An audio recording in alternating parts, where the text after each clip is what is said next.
It's just a concept that I'm not the doer, because not being the doer, the I is still there. The I is the problem.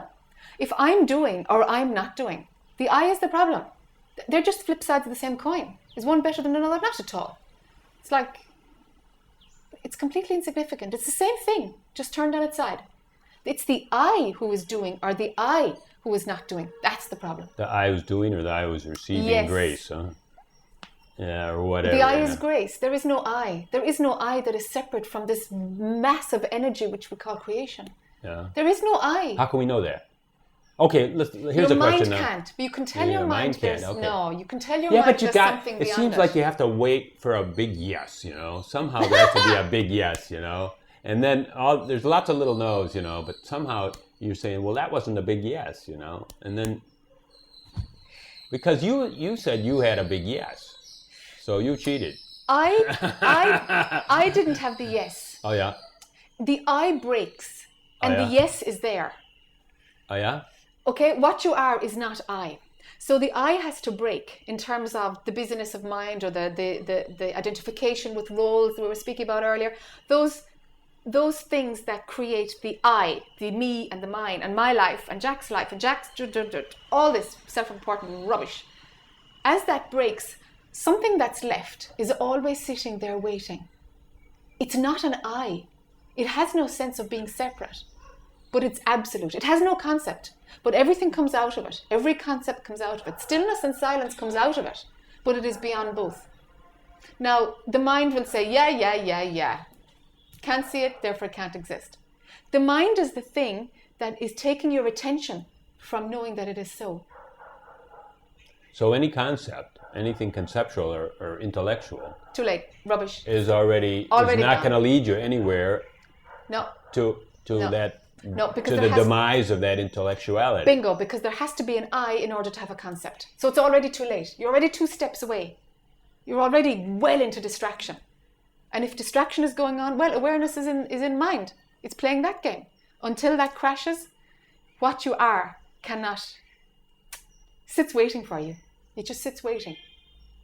But you can't bring your mind into it to experience it. And that is the biggest downfall.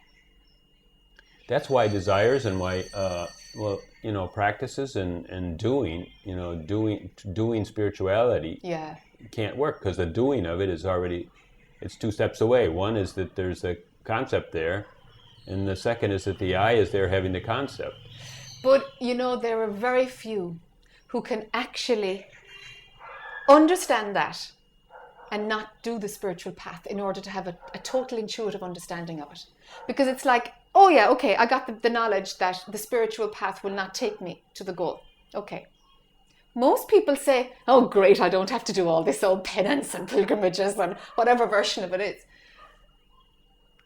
You might have to do it in order to really, really, really know that is the truth.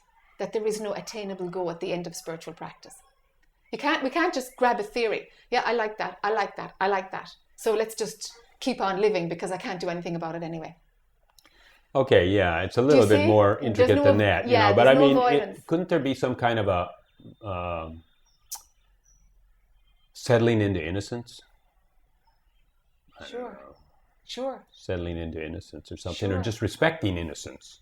Respecting is too much again. Oh yeah? Because respecting is an attitude. So then we've got an I who's doing the right thing. I respect you. But I mean respecting in the sense that noticing innocence. Yeah. Noticing that. Yeah. How about being it? Well, noticing that you are. Then there is something observing what you are. Yeah. Now we're in the game again. Yeah. Now there is you. But I mean, there's awareness of being, isn't there, or isn't there? Does there always have to be something outside of being to see being? No, then there's awareness? 2. There's 2. If you've got 2, we've lost it. The being is complete in itself. But the mind is so used to 2 because the mind looks at, the mind explains. There's always 2 as long as there's mind. There's me and something. So then when I say awareness of being, is that already a non sequitur? Too late? That's right. It's too late. Yeah. Because the mind is practicing awareness of the purest thing it has decided exists. Uh-huh.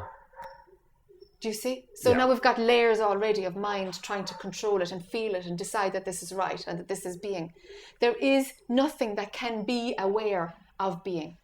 being exists and is total and complete underneath. But the mind doesn't like it, because the mind has to be dissolved in order for it to manifest. Now, you say that with such confidence.